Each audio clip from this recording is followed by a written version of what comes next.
Bom, pessoal, boa noite. Em nome da Associação Paulista de Estudos e Controle de Epidemiologia Hospitalar e Infecção Relacionada à Assistência à Saúde, a APSI, eu queria dar as boas-vindas para todos vocês. Hoje nós vamos fazer um webinar muito importante sobre dengue, né? Nós estamos aí numa epidemia crescente, aí vivendo um dos picos epidêmicos dessa doença. Então, estava comentando aqui que a gente está fazendo esse webinar numa boa hora para a gente poder esclarecer as dúvidas um pouquinho aí voltada para o controle de infecção hospitalar. Então, eu vou estar coordenando esse webinar junto com a enfermeira Renata Lobo, enfermeira especialista em controle de infecção hospitalar, trabalha atualmente no Hospital Sírio-Libanês e também é professora do programa de pós-graduação da disciplina de infectologia do Hospital das Clínicas da Faculdade de Medicina da USP. Renata, boa noite. Boa noite, obrigada, Thaís. Eu vou apresentar a Thaís, a doutora Thaís Guimarães, ela é presidente da PSI e ela é coordenadora do Serviço de Controle de Infecção Hospitalar do Hospital das Clínicas e do Hospital Servidor Público Estadual, aqui de São Paulo. Você quer apresentar o Ricardo para... Acho que apresenta primeiro a Priscila, que está na ordem da apresentação. Tá bom. Obrigada, Priscila, pelo aceite desse encontro. A Priscila o nome completo da Priscila é Priscila Sintra Sokolovski, ela é bióloga, ela é pesquisadora e trabalhou já com ecotoxicologia, estudando efeitos dos inseticidas sobre os órgãos internos de abelhas e formigas. Também ela trabalhou por muito tempo no controle integrado de animais sinantrópicos, que é popularmente conhecido por pragas, em ambientes urbanos, inclusive em ambientes hospitalares, é o exemplo do Hospital das Clínicas da Faculdade de Medicina de Botucatu. Bem-vinda, Priscila. Obrigada, doutora Renata. A Priscila vai falar sobre o controle integrado de pragas no hospital com foco no mosquito. E a seguir, o professor Ricardo de Souza Cavalcante, que é professor assistente de infectologia da Faculdade de Medicina de Botucatu, a Unesp, e também é membro executor da Comissão de Controle de Infecção Hospitalar do Hospital das Clínicas da Faculdade de Medicina de Botucatu. O Ricardo vai falar sobre o controle de infecção e a dengue, quais as interfaces da doença com o controle de infecção. Então, bem-vindo, Ricardo, boa noite. Eu acho que a gente pode começar.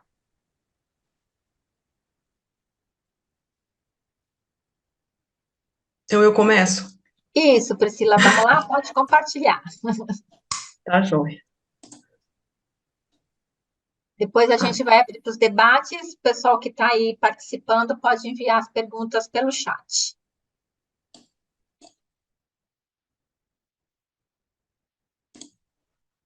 Todo mundo tá vendo?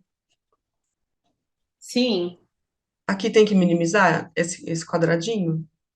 Ele não aparece para nós, pode ficar tranquila. Ah, tá bom.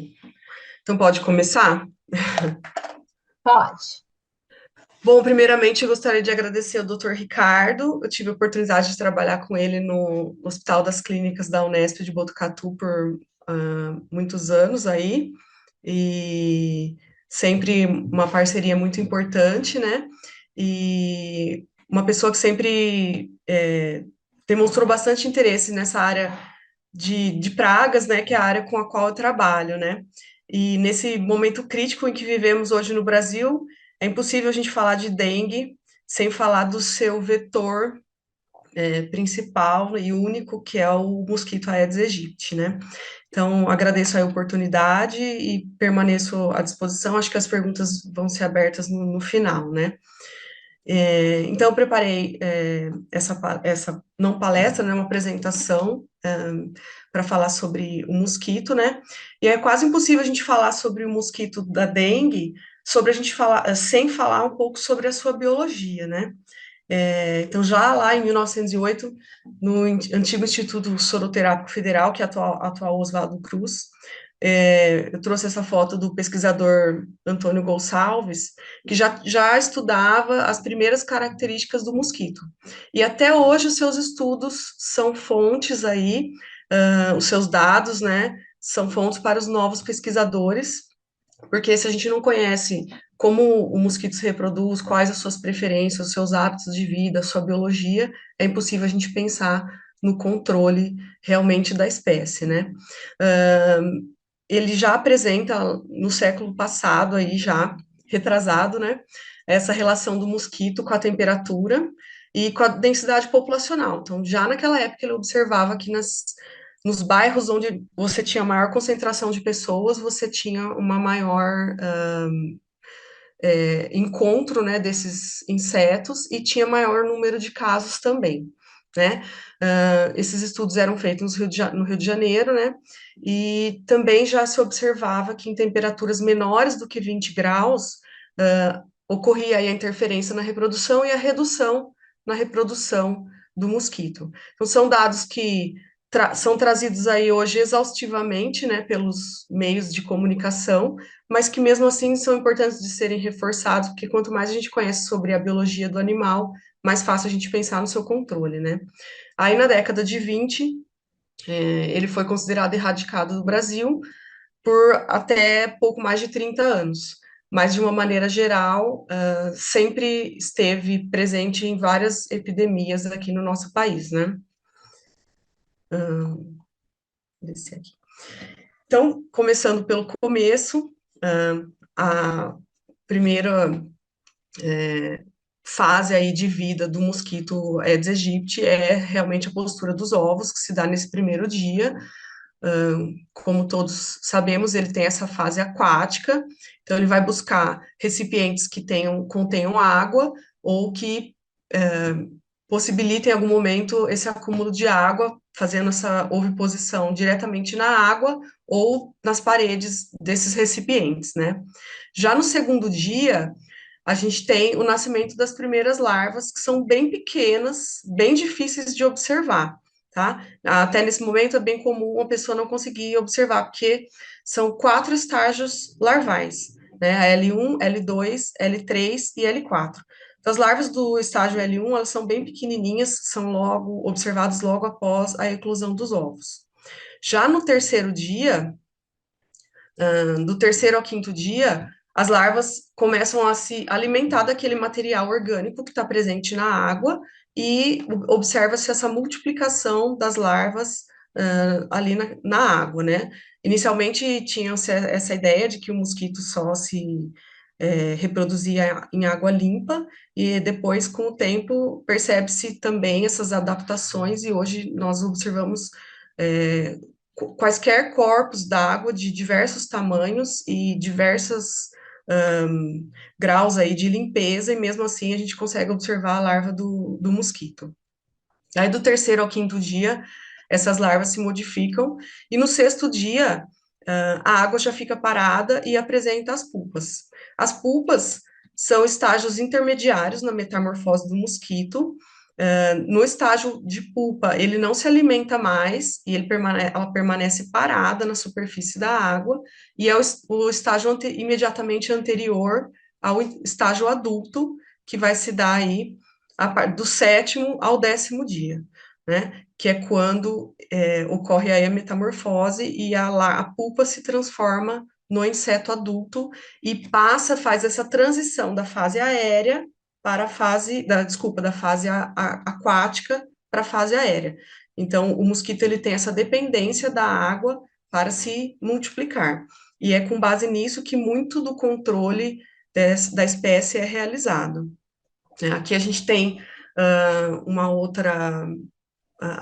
outras imagens, né?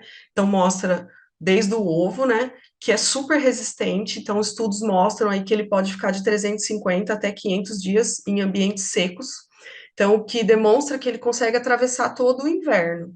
Então, não necessariamente você fazer a extinção da água em determinado recipiente vai eliminar a possibilidade de você ter ali uma reprodução do mosquito, porque ele consegue ter essa capacidade, essa grande resistência de seus ovos, né? eles também conseguem permanecer viáveis, mesmo em temperaturas mais baixas, né, de 8 graus até 45 graus, quando ocorre a denaturação, né. A pulpa também, o estágio pulpal ocorre aí de 2 a 3 dias, que ele fica parado, né, não tem mais essa movimentação, e por fim, ele vai eclodir o inseto adulto, que também tem bastante resistente ao calor, mas também no frio mais extremo, aí 6 graus, ele já falece, né, não consegue completar. A duração do ciclo é 10 a 12 dias. Por que o ciclo é tão variável? Porque ele vai depender diretamente da temperatura, tá? Da temperatura e também da alimentação dessas larvas. Então, assim como nos humanos, o tempo médio de uma gestação é 9 meses, o tempo médio do mosquito é 10 a 12 dias, mas ele é variável. E agora, no calor, é, é propício, né, que esse tempo seja acelerado. Então, ele tem um tempo de desenvolvimento reduzido no clima mais quente. Uma outra coisa que chama atenção é que no Brasil, de uma maneira geral, nós não temos, principalmente aqui no interior de São Paulo, as estações do ano bem marcadas, né? Eu trabalhava com essa captação aí de números e com as pragas em geral, já tive maiores problemas, por exemplo, em junho do que em janeiro de determinado ano. Tinha um mês, às vezes a gente temos meses de junho, um inverno muito quente. Então é difícil você dizer que tem um mês inteiro ou um período longo que você fique sem a reprodução do mosquito, porque nós temos calor, nós temos períodos de calor ao longo de todo o ano. Então, o interior de São Paulo é muito quente, então isso propicia realmente um grande desenvolvimento do mosquito e de outras pragas também, na verdade, né? Então, elas são favorecidas pelas altas temperaturas, né? Não à toa estão bem aí distribuídas nos climas tropicais. Tudo bem, pessoal? Meio rápido, né? Aqui tem em detalhe, né, a larva do Aedes aegypti, do Albopictus, nós não vamos, que é outro vetor também, que nós não vamos abordar aqui hoje, seria mais o Aedes aegypti mesmo. E aí eu trouxe outras características biológicas, né, que são bastante relevantes, mas que para ajudarmos, continuarmos a entender a biologia do animal antes de entrarmos propriamente dito nos métodos de controle, né? Então, o nome Aedes aegypti significa odioso do Egito, né? O Egito é o país originário desse animal na África e ele depois se espalhou para todas as regiões tropicais e acredita-se que tenha chegado ao Brasil em navios negreiros, né? Foi descrito aí em 1762 como Culex inicialmente, que é outro gênero, né? Que é o gênero do pernilongo comum que a gente tem dentro de casa, o Culex irritans, né? Então já tem os nomes bem assim apropriados, né, do latim, as suas qualidades, né? Então o Aedes aegypti é o odioso e o Culex irritans é o irritante que temos dentro da nossa casa. E aí em 1818 ele recebeu o gênero definitivo, que é o Aedes aegypti, né? Bastante conhecido de todos nós. A erradicação é bastante difícil, porém é possível, como eu já mencionei, em 1958, ele chegou a ser considerado livre, o nosso país chegou a ser considerado livre desse vetor pela OMS, após uma grande força-tarefa nacional, né? E isso exigiu aí rígidas medidas de controle. Mas essa erradicação, ela infelizmente não se manteve, né? E aí o vetor permaneceu em regiões próximas ao Brasil, como Venezuela, sul dos Estados Unidos, Guiana, Suriname, e depois ele acabou voltando ao Brasil e retornando o seu ciclo de vida aqui no nosso país. Nós estamos acompanhando, né, todo o esforço das prefeituras e dos governos no controle do mosquito, e talvez em 1958 nós não estivéssemos ainda tão avançados no processo de urbanização desordenada que acontece no Brasil, né? Então, hoje, eu acredito que se naquela época foi difícil, cada vez mais se torna difícil a gente falar em uma erradicação. talvez pensarmos no controle seja mais viável, considerando-se as grandes discrepâncias econômicas que temos aí no nosso país, né? Então, como eu já tinha mencionado, os ovos são bastante resistentes, né? Eles ficam nessas superfícies secas, aguardando contato com a água para que ocorra a eclosão, né? E depois que você coloca o ovo em contato com a água, 30 minutos depois, as larvas já saem dos ovos, né? E aí elas vão demorar 10 dias para atingir a fase de adulto. Quando a gente retira, né, esses objetos que podem acumular água do ambiente, é importante fazer essa limpeza com sabão, esponja, escova, tudo para que a gente retire esses ovos que muitas vezes estão aderidos aí às paredes desses ambientes, né? Então, além da gente fazer a retirada da água e a extinção das larvas, é importante fazer essa limpeza aí nas paredes, né? Como já falado exaustivamente aí nos meios de comunicação, né? Então, a fêmea, ela faz alimentação sanguínea, ela precisa do sangue para amadurecer os ovos. Então, só as fêmeas que picam, os machos, não. E também as larvas, elas eclodem e desenvolvem as larvas nesse tempo, e a gente observa aqui que quando os ovos são colocados, eles são brancos, né, e em contato com o ar, eles ficam mais escuros, né, e depois eles já vão entrar em contato com a água.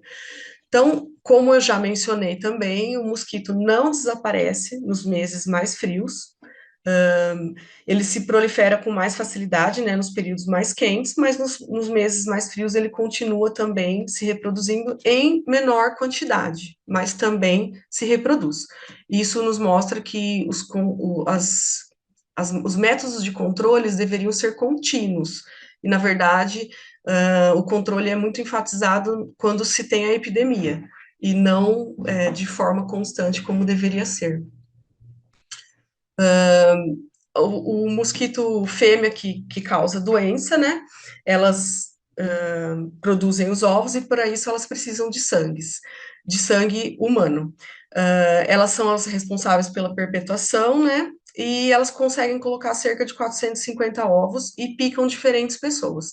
Então é muito comum quando você tem um foco, né, do mosquito, você ter famílias todas contaminadas, né? Porque ela vai fazendo um repasto sanguíneo, então ela vai picar a pessoa, o outro que está do lado no sofá, o outro que está lá do outro lado na mesa, então todos da casa podem ser picados num curto intervalo de tempo. E ela não nasce com o vírus, né? Ela precisa se contaminar. Então, essa contaminação também se dá de uma forma muito fácil, né? Como ela precisa do sangue, ela vai em busca desse sangue, e com as pessoas próximas aí do seu local de nascimento, o mosquito fêmea encontra facilmente pessoas nas quais ele vai se alimentar, tá? O macho tem uma dieta bastante diversificada, e ele se alimenta de seiva, de outros animais menores, e de substâncias, né? Outras substâncias, e a fêmea, não, é ela que vai se alimentar do sangue para fazer aí o repasto sanguíneo e dar origem aos ovos. Então, seriam as nossas maiores inimigas realmente as fêmeas. O mosquito tem só meio centímetro de tamanho, mas ele consegue voar até 300 metros de raio, então seria, considerando-se o seu tamanho, uma distância bastante grande. O voo tem um metro e meio, mais ou menos, de altura. Ele vive, em média, 30 dias e tem hábitos predominantemente diurnos, tá? A gente observa no ambiente intradomiciliar que ele se esconde durante o dia em ambientes escuros, então ele tem preferência por estar embaixo de mesas, sob camas, em cantos escuros da casa, com menor iluminação, a gente chega a observar nuvens aí de mosquitos, né? São lugares preferenciais. Mas nada impede que eles também piquem durante a noite, mas eles têm preferência de picar durante o dia, tá? Então, aí ele tem essas asas transparentes, né? Tem esses riscos brancos aí no corpo, ele tem o corpo predominantemente preto, né? Mede meio centímetro. Ao contrário do o Aedes albopictus, né? O albopictus tem essa linha branca bem marcada aqui no dorso, e o Aedes aegypti, ele tem essa forma de lira aqui no dorso, que é bastante característico e é um marcador aí de espécie bastante específico, a gente consegue identificar facilmente o mosquito. Comparando ainda com o Culex, né, com o mosquito doméstico, o mosquito doméstico é mais barulhento, ele faz mais barulho do que o Aedes aegypti.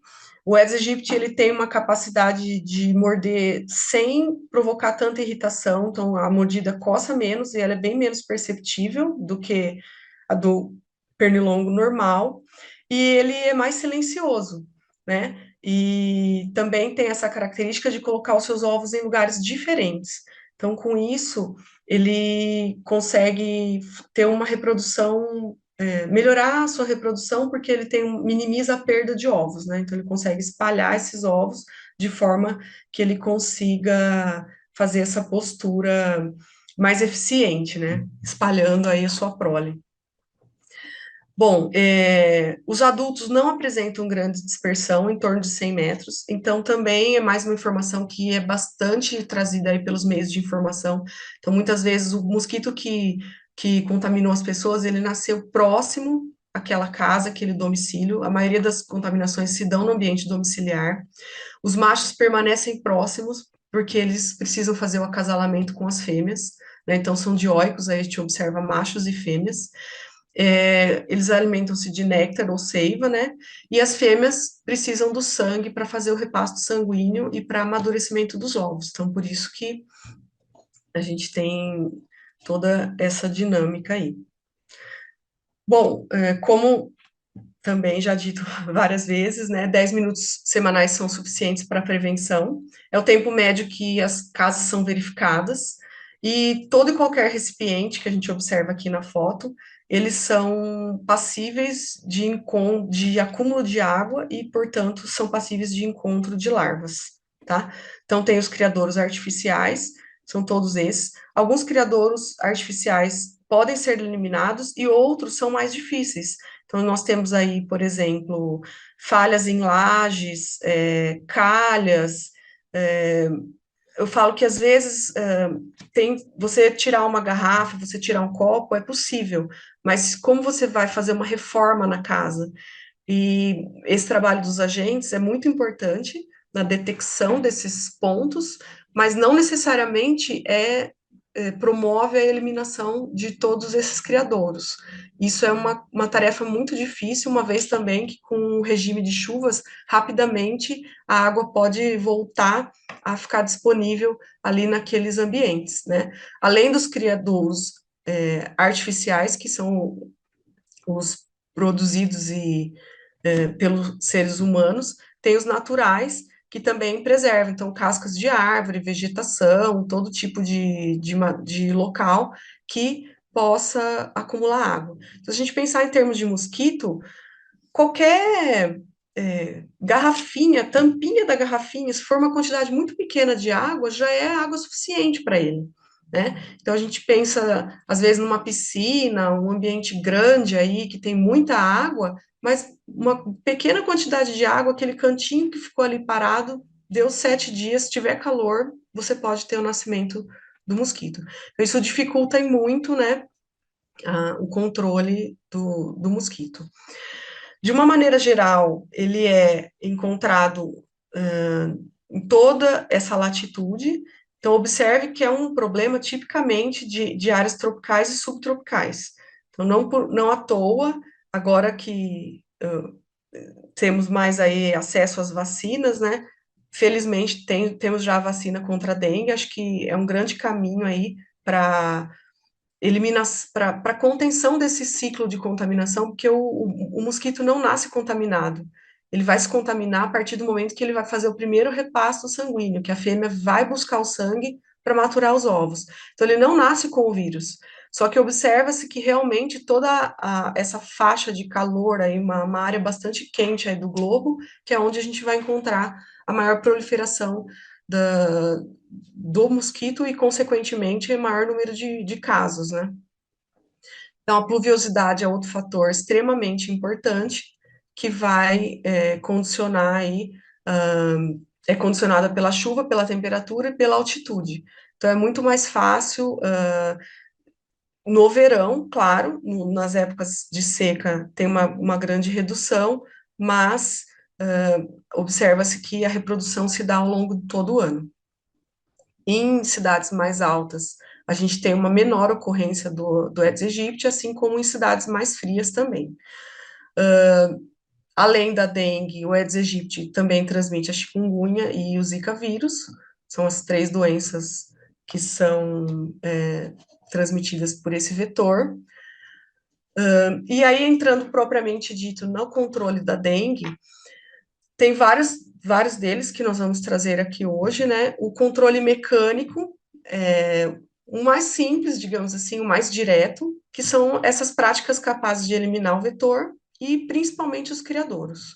Com isso, você reduz o contato do mosquito com o homem e você vai ter o menor número de casos da doença. Então, as principais atividades aí de controle são a proteção, a destruição e a destinação adequada desses criadouros, né? A drenagem desses reservatórios e a instalação de telas em portas e janelas, tá? Então, esses são os principais controles mecânicos. Acho que hoje ainda é uma das principais formas de controle do mosquito da dengue. O controle biológico vem como uma alternativa, é a utilização desses predadores ou patógenos, né? Também tem a capacidade de reduzir essa população vetorial. São muitos utilizados peixes e alguns invertebrados aquáticos, e, de uma maneira geral, eles vão ser responsáveis eles se alimentam, né, dessas larvas e das pupas, e também alguns patógenos que liberam toxinas, né? E com bactérias que aí acabam por inviabilizar as larvas, evitando aí que os insetos adultos nasçam. Então, tem o Bacillus thuringiensis, que também é um bacilo de potente ação larvicida, e também produz essas endotoxinas proteicas. Os peixes, tem o peixe barrigudinho, que também vem sido utilizado em algumas fontes, algumas áreas aí, principalmente em São Paulo, que também é responsável por se alimentar dessas larvas e conseguir aí reduzir o nascimento dos mosquitos. Esse Bacillus thuringiensis é bastante eficaz na redução do número de Aedes imaturos, em recipientes tratados em curto prazo, mas não há evidência se esse método pode impactar na redução dessa morbidade em longo tempo.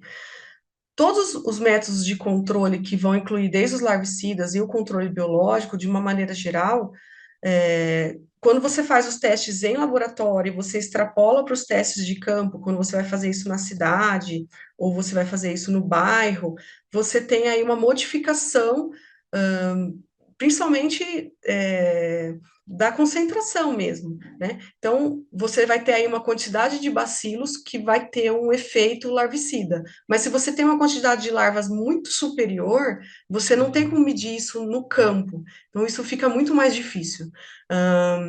Tudo que você pensa que é na cidade, que é uma coisa, envolve muitas variáveis aí que você perde o controle. Então, alguns dos controles biológicos, eles são interessantes e os resultados são muito bons, assim, no laboratório, mas quando você extrapola para o ambiente, você vai ter outras variáveis que muitas vezes vão inviabilizar o controle ou tornar o controle perene. Ele fica confinado a um período, mas você não consegue que isso fique extrapolado por um período maior, tá?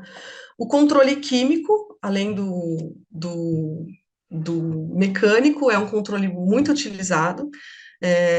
Você usa produtos neurotóxicos, né?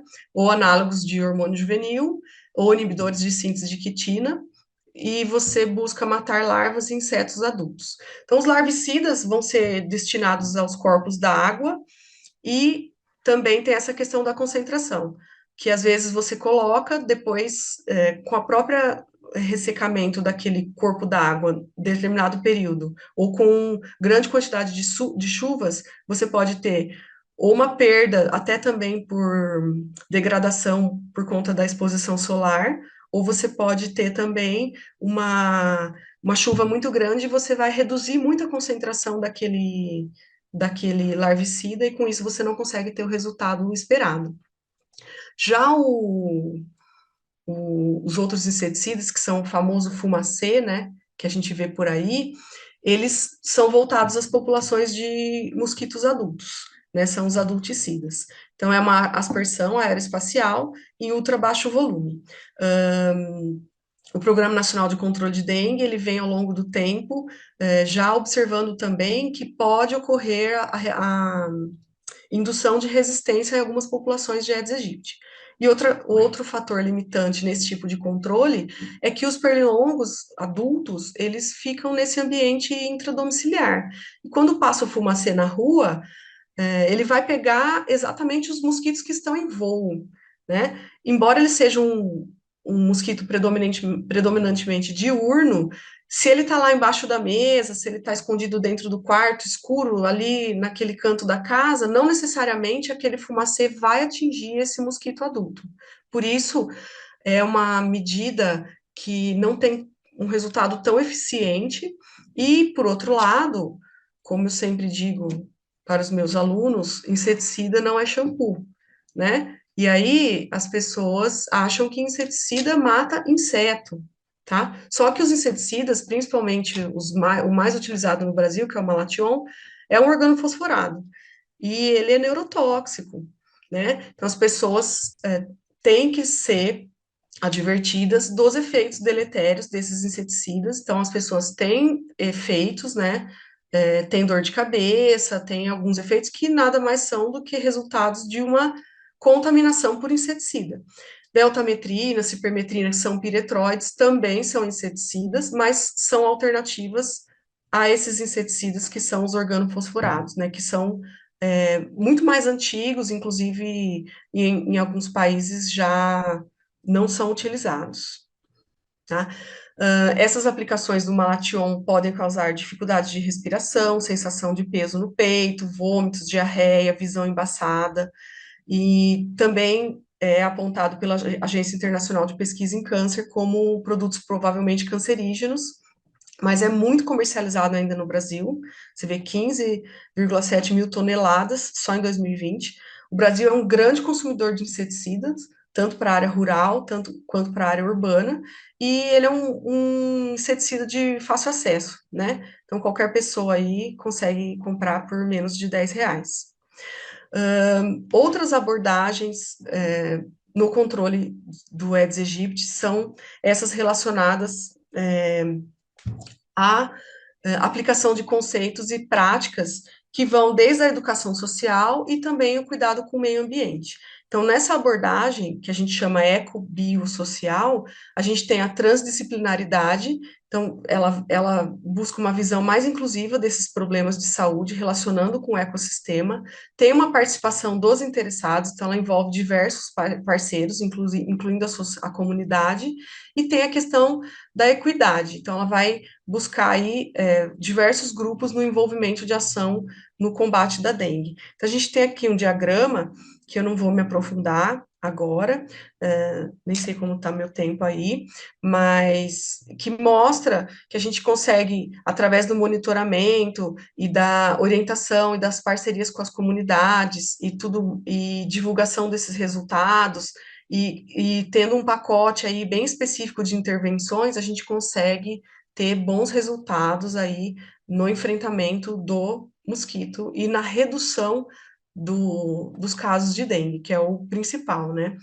Então, aí uma outra técnica que o pessoal usa é o mapeamento de risco, né? Esse aqui acho que é de 2021, se eu não me engano.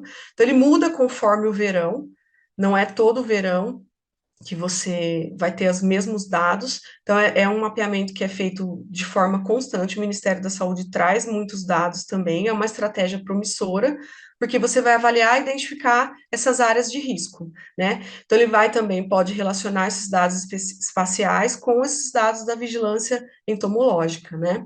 Então, eles têm uma série de características e, com base nesses dados, vão ser feitas as ações específicas de controle. Aqui a gente traz um panorama, que é bastante recente, agora de março de 2024, né? Então, fala dos os casos prováveis, que eu vi hoje que já atingiu os 2 milhões de casos no Brasil, as mortes confirmadas, também já tem já um número superior a esse, e as mortes em investigação. Então, a gente mostra, o Brasil hoje tem 930 casos a cada 100 mil habitantes, então é uma situação bastante crítica, e quando a gente tem um grande número de pessoas doentes e um grande número de mosquitos em circulação, e considerando que são 4 sorotipos possíveis, você tem aí maior dificuldade ainda de extermínio da doença, né? O que as prefeituras têm feito hoje também é decretar estado de calamidade para buscar maior quantidade de recursos, né? E na prática, é claro que todo enfrentamento é bem-vindo, mas muitas das empresas controladoras de praga, elas são contratadas com contratos milionários, e quando é passada o pico da infecção acaba, aí os contratos são quebrados, e aí a empresa vai à falência, né? Isso falando da parte do controle de pragas. E, por outro lado, tem esse uso de diversos tipos de inseticida, inclusive de mistura de inseticidas, que eu acho que é bastante preocupante, mesmo porque não há muito controle sobre isso, não há controle nenhum. A pessoa toca a campainha na sua casa, já tocaram na minha casa, falaram que iam aplicar inseticida. Tá, mas qual inseticida vai ser aplicado? Eu não sei. Falei, então, não sabe, não vai fazer a aplicação, tá? E, como a gente já mencionou, não é uma forma tão efetiva de controle do mosquito adulto, tá? Compostos naturais, como óleos essenciais, também são utilizados aí para controle das larvas do Aedes aegypti, e são usados principalmente na fase larval, não na fase adulta, tá? A Wolbachia é uma bactéria, um endosimbionte, e ela está presente em mais de 60% dos insetos. Ela é um endosimbionte natural. Só que, através de vários trabalhos, já foi observado que a Wolbachia, ela modifica a citoplasma de algumas células, o citoplasma, né? E ela modifica a capacidade reprodutiva de alguns organismos, onde ela está presente. Então, os trabalhos que trazem a Wolbachia, eles visam levar a uma progênie estéril, tá? Então, aqui a gente tem um diagrama que é bastante facinho de entender. Então, a gente tem o macho com a Wolbachia, ele está contaminado com essa bactéria, com esse endosimbionte, e a fêmea também. Então, nesse caso, você tem os filhotes que já nascem contaminados. A fêmea que já está contaminada, mesmo que ela cruze com um macho que não está contaminado, ela vai proporcionar filhotes que também têm a Wolbachia. E os machos com a Wolbachia, se eles cruzarem com as fêmeas sem a Wolbachia, já não vai permitir que haja mosquitos. A progênie fica inviável, né? Então, esses trabalhos mostram que isso, a longo prazo, tem uma redução grande aí na população de insetos, que eles vão ter uma redução natural por conta dessa contaminação por bactérias, tá? É bastante interessante esse trabalho. Alguns outros usam os mosquitos como dispersores de inseticidas, então eles são ainda empregados de forma experimental. As fêmeas são atraídas, né, em recipientes que têm o inseticida impregnado, né, eles são essas estações de disseminação, com piriproxifeno, um outro tipo de inseticida, e aí essas micropartículas, elas aderem no corpo do mosquito, e o mosquito vai levar até o criadouro. Dessa forma, inconscientemente aí ele vai contaminar o ambiente aquático, e com isso ele vai impedir que haja a reprodução do mosquito, tá? Uma outra forma que eu acho bastante eficaz, que é a nebulização espacial intradomiciliar. Então, os inseticidas, eles usam a deltametrina como exemplo, né? São aplicados dentro das residências, nesses pontos específicos que atraem os mosquitos adultos.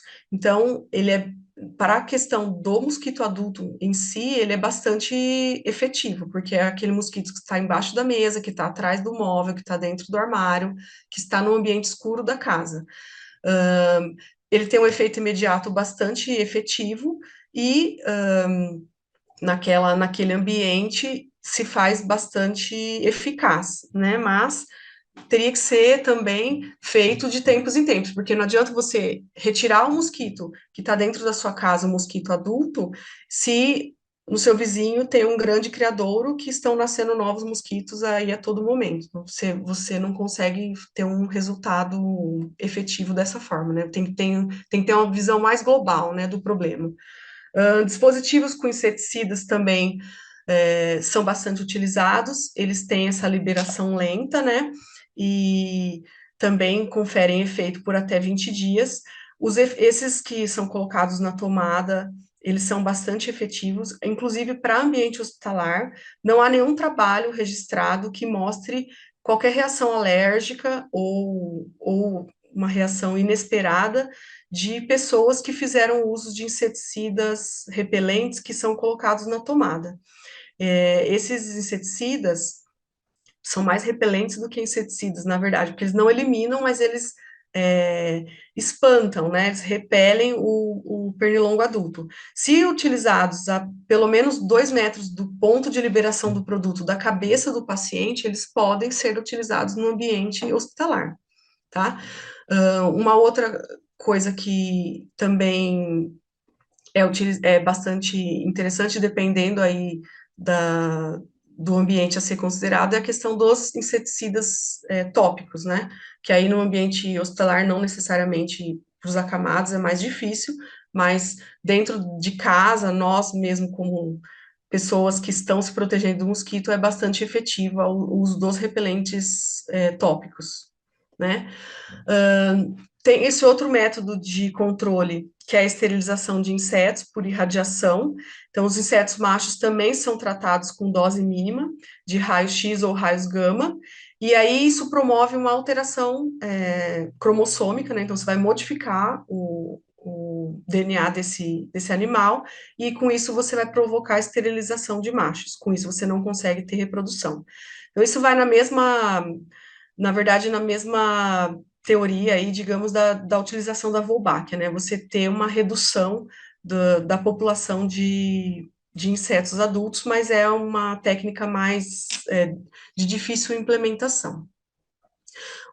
Da mesma forma, os mosquitos transgênicos, tem algumas prefeituras que já compraram essa tecnologia, então eles tratam os machos, só os machos que podem ser liberados na população, e esses machos são transgênicos, né, e eles carregam genes letais que buscam aí que os ovos sejam estéreis, né, então com isso eles vão buscar as fêmeas e na população selvagem eles vão introduzir esses genes que a algum tempo eles vão também tornar os insetos estéreis. De uma maneira geral, algumas prefeituras fizeram esses testes e são várias coisas para se avaliar. Primeiro que a sensação para as pessoas é bastante difícil, porque se você passa um fumacê na casa da pessoa, a pessoa acha que é para o bem. Para você soltar pernilongos, as pessoas sempre têm aquela má impressão que você tem certeza que você está soltando machos ou se você vai soltar fêmeas, né? Então, isso é bastante impactante em ponto de vista da população mesmo, né? Se eles vão acreditar confiar naquela metodologia, né? Digamos assim. E por outro lado, eles vão medir, claro, a concentração e a quantidade de pernilongos que nasceram, se eles realmente teve uma redução, a quantidade de larvas encontradas, mas o principal aí também é verificar o número de casos de dengue, se houve uma redução significativa. Então, além de você controlar o mosquito lá na fonte, você tem que ver se isso está dando resultado para você lá na redução da dengue. Uma outra metodologia são as roupas impregnadas com inseticida, que é uma tecnologia que já usavam em uniformes militares, usam também em crianças e nas escolas, nos uniformes, é bastante útil, né? As telas impregnadas com inseticida, que também promovem aí, impedem, né, que esse inseto entre nas casas. Essa é uma metodologia bastante comum aí nos ambientes hospitalares. A grande questão, por conta da limpeza dessas telas periódica, é que você tem que mantê-las intactas. Então, não adianta você ter uma tela com furo ou uma tela mal fixada na janela. Então, isso da mesma forma vai permitir que o inseto entre. Bom, pessoal, já vou terminando aqui. Então, de uma maneira geral, os fatores que complicam o controle do Aedes aegypti. A própria biologia do Aedes aegypti. Então, em dois pontos principais, a capacidade de reprodução e os criadouros domiciliares. Tá? O meu professor daqui da Unesp, de entomologia, ele costumava dizer que o ser humano, por eliminação dos habitats, ele conseguiu eliminar muitas espécies, mas querendo eliminar, ele não conseguiu eliminar nenhuma até hoje, tá? Então, isso entram pragas urbanas, pragas agrícolas, o ser humano não foi capaz de eliminar as espécies, principalmente com essas características de praga, e uma das grandes características das pragas é a enorme capacidade de reprodução, tá? O processo de urbanização desordenada que há no Brasil, essa industrialização dos descartáveis, persistências de pneus e plásticos e a deterioração ou falta de serviços públicos, né? Então, o poder público, de uma maneira geral, ele facilitou, né, a proliferação do Aedes aegypti. É um país que tem pouca educação ambiental, tem muito pouca estrutura. Então, os dados aí trazem que 50% da população não tem ainda rede de esgoto, né? E a população que não tem água encanada também acaba estocando água em lugares que podem virar foco do mosquito. Então, de uma maneira geral, é um grande problema aí que temos no Brasil e que é de difícil solução, né? Então é isso, pessoal. Eu corri um pouco, não sei se como está o tempo aí, e eu permaneço à disposição aí para qualquer dúvida.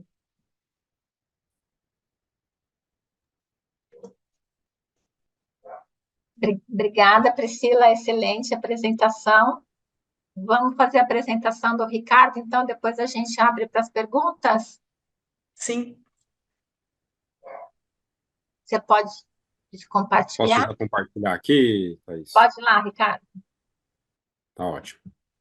Bom, pessoal, primeiramente, então, agradeço a oportunidade de estar aqui participando Debatendo a PECI, nesse tema que realmente está bastante quente para todos nós, né? Como a gente estava conversando aqui no começo com a Thaís, com a Renata, a gente está vivendo uma fase bastante difícil da dengue no Brasil, né?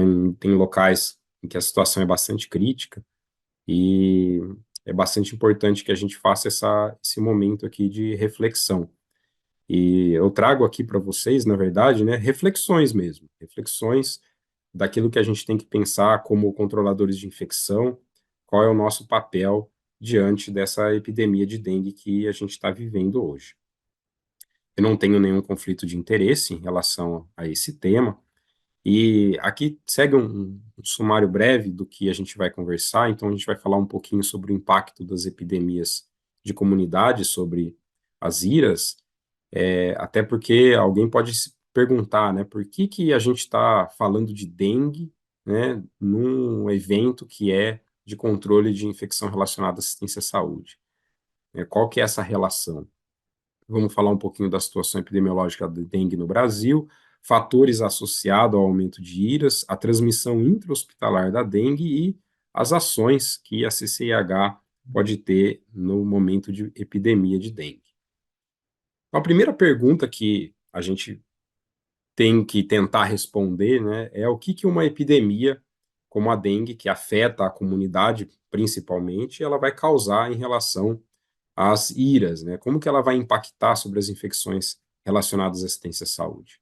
Para a gente entender um pouco esse aspecto, eu vou voltar um pouquinho antes aqui na pandemia da Covid-19.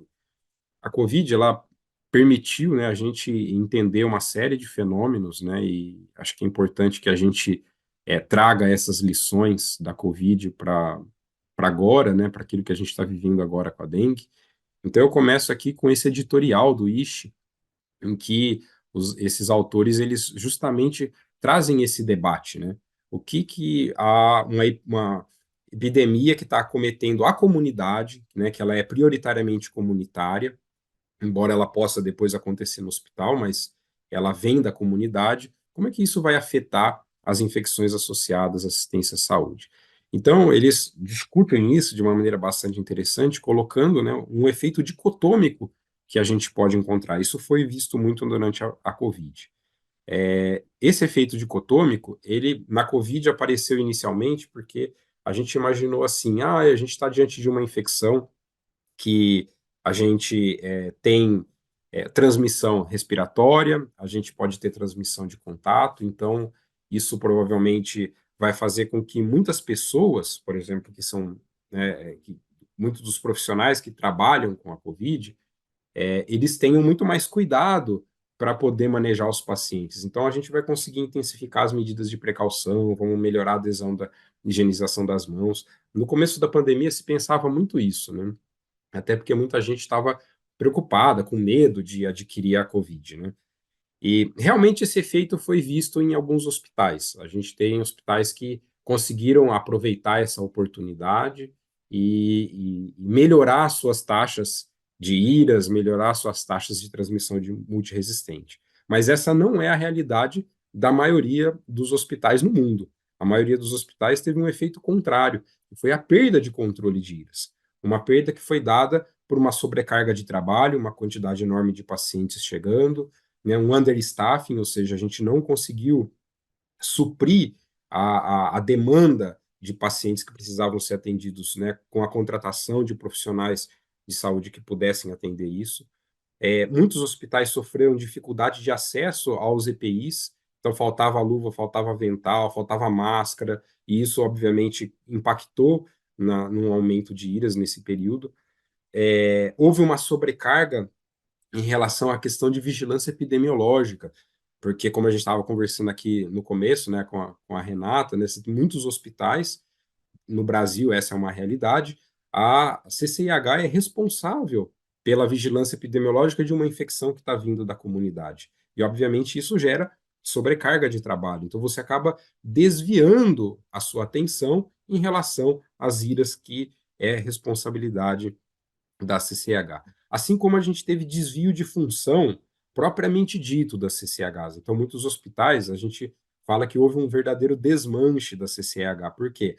Porque os médicos, enfermeiros tiveram que ser deslocados para atender pacientes com a Covid-19. Então, o tempo que eles usavam, né, se dedicavam a fazer a vigilância, o controle de IRAs, acabou sendo retirado para atendimento da assistencial, né, para fazer a demanda assistencial que se exigia naquele momento. Então, essas condições todas, elas contribuíram realmente para uma perda de controle de IRAs e que essa realmente é a realidade de muitos serviços, de muitos hospitais. Trazendo, né, para aqui para o estado de São Paulo, né, a gente tem muita dificuldade, na verdade, de dados, né, tanto que a gente vai encontrar poucos estudos que avaliam de uma maneira, vamos dizer assim, fidedigna, né, sem muito viés, as taxas de infecção de IRAs durante esse período pandêmico. Porque muitos, como teve todo esse problema de desmanche das CCIHs, até um certo afrouxamento em relação em muitos países isso aconteceu, né, as agências regulatórias afrouxaram a cobrança da CCIH do que ela tem que oferecer de dado a respeito das ilhas no período da pandemia, porque a função estava toda desviada. Então, se compreendia isso. Mas, por outro lado, a gente também perde a capacidade de reconhecer e de entender o que está acontecendo com essas infecções. Então, eu trago aqui um dado do estado de São Paulo, porque o trabalho do CVE é um trabalho muito bem feito e que vale a pena a gente analisar. E aqui nesse dado do CVE, né, a gente percebe, né, aqui a gente vai ter, né, desde 2004 até 2022, vocês vão ver que a gente tem essa curva vermelha, que são as pneumonias associadas à ventilação mecânica, essa roxa, que são as infecções urinárias associadas a catéter, e as infecções primárias de corrente sanguínea, que é essa verde. Todas elas, né, mas principalmente pneumonia e infecção do trato urinário, elas vinham com uma tendência forte de queda, né, durante essa década toda aí dos anos 2000, e quando a gente pega, quando a gente analisa, para olhar só esse momentinho aqui, que foi o momento da pandemia, da Covid, o que a gente acaba observando? Um aumento. Então, aquilo que estava caindo, ele volta a dar uma aumentada, né, seja para pneumonia, seja para corrente sanguínea, seja para infecção do trato urinário, sugerindo, então, que esse fenômeno realmente aconteceu em muitos dos nossos hospitais. E como está a nossa situação para a dengue? Quer dizer, como que a gente está vivendo a dengue, né? Na Covid a gente teve aquela situação caótica, catastrófica que todos nós vivenciamos, e como é que está a dengue? A dengue está caminhando por uma situação catastrófica também, né? Talvez não na proporção da Covid, mas por uma situação bastante difícil para o Brasil. O Brasil hoje é um país que lidera os casos de dengue no mundo, né? Nesse momento em que a gente está vivendo. E quando a gente olha aqui para o mapa do Brasil, a Priscila até mostrou um mapa, a gente percebe que os estados aqui, né, sul, sudeste, né, centro-oeste, estão, assim, vamos dizer assim, à frente desses casos, né, com uma quantidade muito grande de casos de dengue, e que tem gerado essa preocupação bastante grande. Quando a gente olha essa curva aqui, comparando 2023, 2024, a gente vai ver realmente, né, as barras azuis aqui escuro são referente ao ano de 2024, né, azul claro 2023, a gente vai ver essa grande disparidade, essa grande diferença de incidência de dengue comparado, né, 2023 com 2024, quer dizer, uma quantidade de casos muito maior que a gente está vivendo esse ano e que tem gerado toda essa preocupação. Essa quantidade enorme de casos, né, até o dia 25 agora, né, ela representava um pouco mais de 2 milhões de casos prováveis de dengue que foram notificados, e disso a gente resultou aí em torno de 5% de hospitalização, um pouco mais de 100 mil casos de hospitalização, uma quantidade muito grande de pessoas para serem internadas.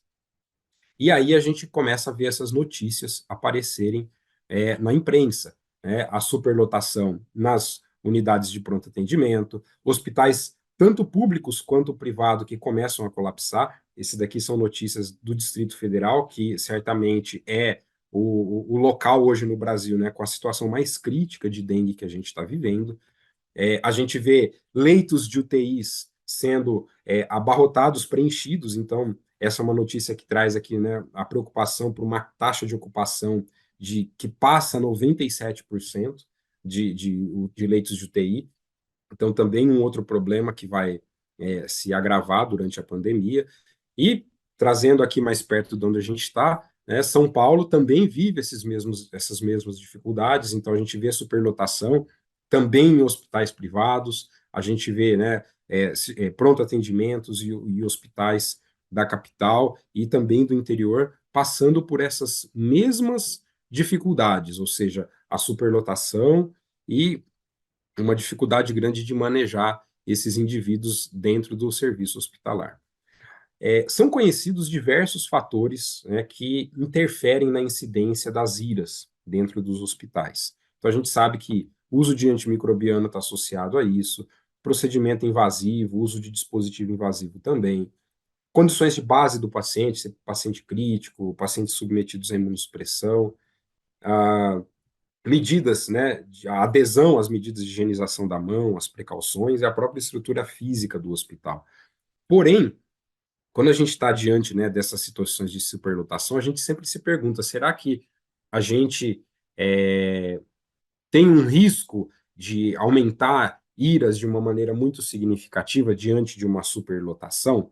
Então, eu trago aqui para vocês, esse daqui é uma revisão sistemática, que avaliou essa questão, se a taxa de ocupação de leitos ela tinha esse impacto nas IRAS.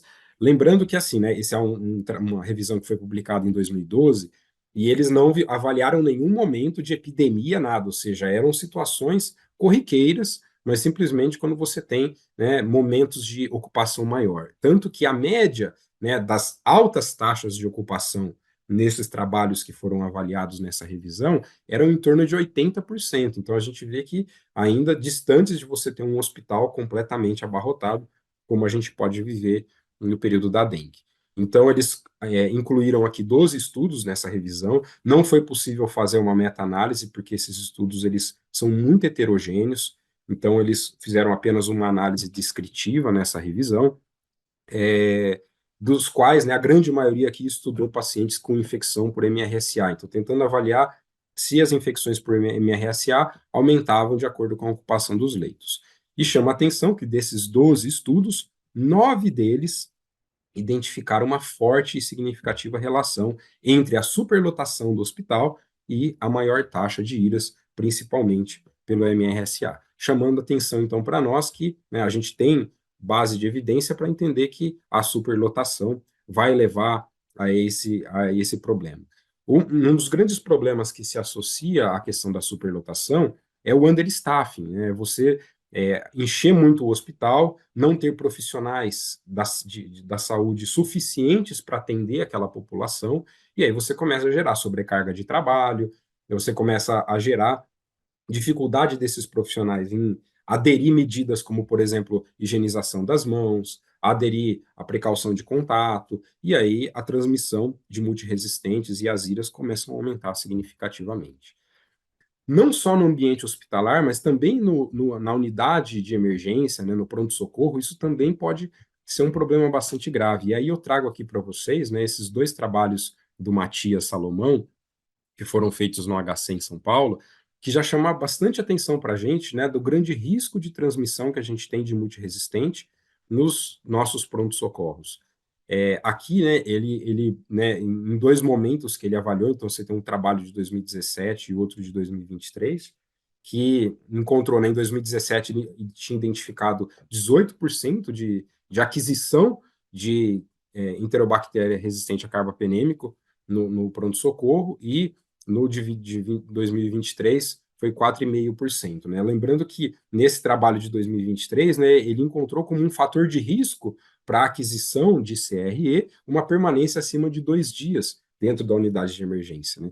E eu pus aqui uma foto, né, porque a unidade de emergência, né, do pronto-socorro do HC é essa situação, e é a situação que a gente vive em muitos hospitais, né? Aqui em Botucatu, por exemplo, o nosso pronto-socorro é desse jeito, quer dizer, muitas macas no corredor, você não tem uma possibilidade, por exemplo, adequada de fazer uma precaução de contato num paciente desse, quando você sabe que ele é sabidamente colonizado ou infectado por um multiresistente. A gente não vai ter pias suficientes ou dispensadores de álcool gel, até difícil de acessar, porque as macas elas acabam ocupando todo o espaço e você não consegue nem chegar perto de um dispensador para higienizar a mão. E o problema da dengue é que ela vai abarrotar os nossos pronto-socorros, né? E então existe uma quantidade enorme de pessoas que vão precisar acessar o pronto-socorro, e isso vai, obviamente, dificultar o controle de infecção dentro desse ambiente. Então, esses autores aqui, né, publicaram essa revisão na Lancet em 2008, que eu quis trazer aqui para vocês, porque ele faz justamente essa reflexão acerca da superlotação e do understaffing que a gente vive nesses momentos, né, que você tem uma demanda de saúde muito grande. Lembrando que nesse modelo que eles propõem aqui, né, a gente teria, então, um aumento da transmissão. Aqui eles focaram muito no MRSA, porque é onde a literatura tem mais base, onde a gente acaba tendo muito mais estudos, né, mas você tem uma transmissão bastante importante acontecendo, né, através de profissionais da saúde, justamente porque cai muito a adesão de higienização das mãos e de precaução de contato, assim como do próprio ambiente, também acaba contribuindo por isso, porque até mesmo a limpeza, e principalmente a limpeza concorrente, ela acaba reduzindo muito dentro desses cenários. E eles colocam também, chamam a atenção, que a gente pode entrar num ciclo vicioso a respeito dessa transmissão, porque eles põem assim, quanto você acaba tendo superlotação, vai ter understaffing, isso vai aumentar o número de multiresistentes, aumentando o número de multiresistentes, aumenta o tempo de internação dos pacientes, bloqueia-se mais leitos, essa superlotação acaba se intensificando e isso vai virando um ciclo vicioso que, se a gente não estiver atento, fica difícil de sair dele. O outro problema relacionado à questão da CCIH, né, é a questão da vigilância epidemiológica das infecções vindas da comunidade. Então, quando a gente pega lá a nossa portaria 26 de 16, né, que define as nossas funções como controladores de infecção, está lá, né, no item 3.11, que se a gente não tiver um núcleo de epidemiologia no hospital, de vigilância epidemiológica no hospital, a CCH tem que assumir essa responsabilidade para notificar as infecções da comunidade. E quando a gente está vivendo esse contexto, né, de uma infecção comunitária que gera muita demanda, como aconteceu na Covid, por exemplo, isso gera uma sobrecarga muito grande para as CCIHs. Então, os hospitais superlotados com casos de dengue, a gente espera, então, que ela gere essa sobrecarga de notificação de casos, tanto suspeitos quanto confirmados. Isso gera um desvio de atenção quanto ao controle de IRAs e transmissão dos multiresistentes, e provavelmente isso acarreta aumento das infecções, porque quem deveria estar vigiando, né, as IRAs, quem deveria estar vigiando a transmissão de multiresistente e promovendo as ações que controlassem isso, vai estar todo envolvido lá, né, com essa carga alta de notificação que acaba surgindo durante a epidemia de dengue. Um outro ponto que a gente tem que considerar né, então, além desse impacto, né, que a gente vai ter, né, sobre as infecções relacionadas à assistência à saúde, sobre transmissão de multiresistente, o outro ponto que a gente tem que considerar e dengue intra-hospitalar? Será que a gente tem dengue intra-hospitalar? Essa é uma pergunta bastante importante. Para a gente fazer uma reflexão sobre isso, eu trago aqui esse é um estudo que foi feito em Recife. Ele não foi um estudo feito especificamente para dengue, ele foi feito em Recife na época em que Recife viveu todo aquele drama do Zika vírus, né, com muitos casos, né, de microcefalia. E o que eles pensaram lá? Será que a gente tem transmissão de Zika dentro dos hospitais? Então, o que eles fizeram? Eles coletaram mosquitos dentro de unidades de saúde da região metropolitana de Recife, para procurar se eles estavam infectados com o Zika vírus. Então, eu só queria chamar a atenção aqui que a Aedes, né, eles encontraram aqui 712 mosquitos Aedes aegypti. Né, esses mosquitos eles formaram pools de amostras para fazer o PCR, para a detecção do vírus, e, né, de 106 pools que eles haviam elaborado, 18 vieram positivos para o vírus Zika. Então, chamando a atenção que muitos dos Aedes que foram encontrados no hospital estavam infectados com o vírus Zika. Então, essa transmissão pode acontecer. Se está infectado com o vírus Zika, tem grande chance de, num contexto como o nosso, por exemplo, de dengue, a gente ter muitos Aedes dentro dos hospitais infectados com o vírus da dengue e transmitindo para os pacientes e para os profissionais da saúde. É bem difícil a gente encontrar na literatura estudos né, mais robustos que avaliem transmissão nosocomial, né, transmissão intra-hospitalar da dengue. Mas eu trago esse daqui, que eu acho que foi o estudo mais robusto que eu consegui identificar. Ele é um estudo que foi realizado no Sri Lanka, e eles eram um hospital terciário, um hospital universitário, então tem uma estrutura bastante grande, bastante complexa, e aqui eles avaliaram, né, que a gente vai ver aqui nessa tabela, né, a dengue no distrito onde o hospital estava localizado, né, e avaliaram a dengue dentro do hospital. Avaliaram os profissionais da saúde que estavam, né, trabalhando no hospital naquele momento, dividindo esses profissionais entre aqueles que atendiam indivíduos nas unidades, né, onde eram destinadas ao tratamento da dengue, e profissionais que trabalhavam em outras unidades do hospital.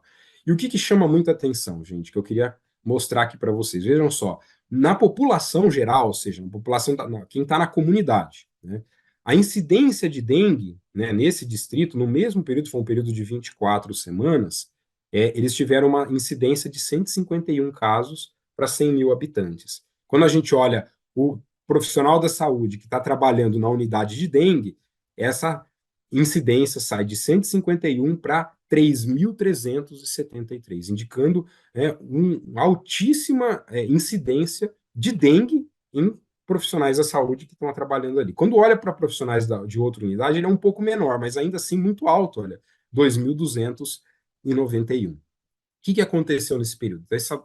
Esse gráfico permite a gente enxergar bem essa situação. Aqui a gente vai ter a curva, essa curva azul, que está marcado na cor azul, ela é uma curva que vai mostrar os profissionais da saúde dentro do hospital acometidos por dengue. A curva vermelha, ela vai mostrar a população geral do distrito, onde está o hospital lá. Então, a população que vive na comunidade com os casos de dengue. O que já chama atenção aqui, que é bem marcante? Porque a gente poderia pensar, mas será que esse trabalhador não está pegando dengue na comunidade e o fato de ele trabalhar no serviço de saúde não tem relação? Mas esse gráfico, ele vai destacar isso para a gente. Por quê? Porque a gente percebe que a grande quantidade de casos de profissionais da saúde que tiveram dengue, né, foi bem antes do período de maior incidência de dengue na população geral. Então, ele antecedeu, né, mostrando que essa transmissão muito provavelmente não aconteceu na comunidade, mas aconteceu dentro do hospital. Aí vocês vão ver que nesse gráfico aqui também tem essa linha verde aqui, ó. Essa linha verde, o que ela mostra para nós? Ela mostra o número de pacientes que foram hospitalizados nesse hospital e por outros motivos, por outras causas, mas que adquiriram, quer dizer, que manifestaram dengue após a sua hospitalização. E aqui chama atenção a mesma coisa, a gente vê um pico que antecede ao maior número de casos na população.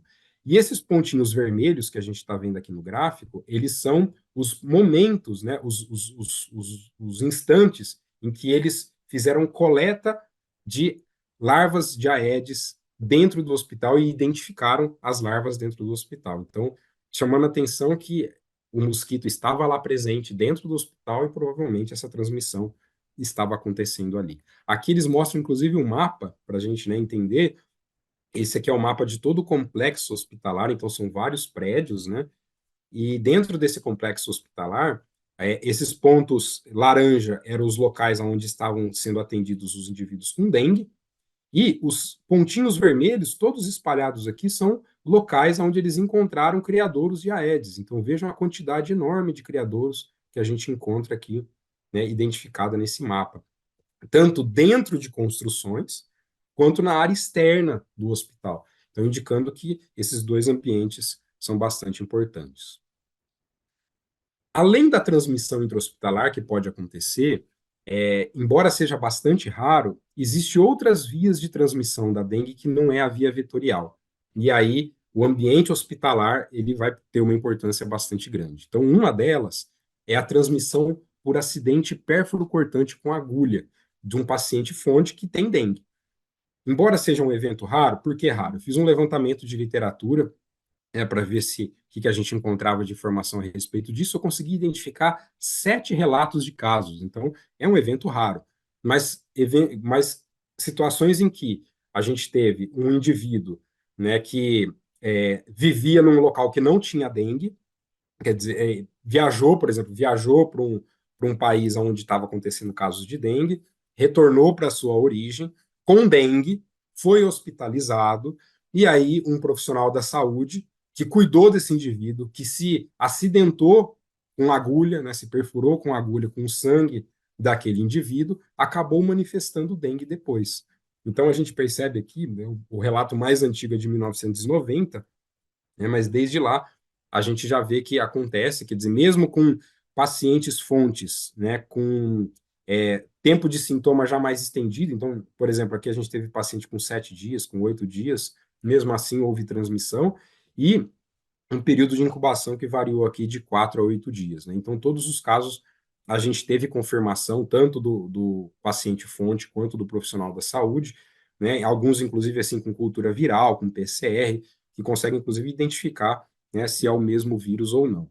Então, isso mostra, né, uma faceta que a gente tem que ficar atento para ver se acontece, né, no meio de toda essa confusão, mas é um evento bastante raro. Também é um evento raro, encontrei só este relato, que foi a transmissão através do contato do sangue do paciente com a mucosa do profissional da saúde.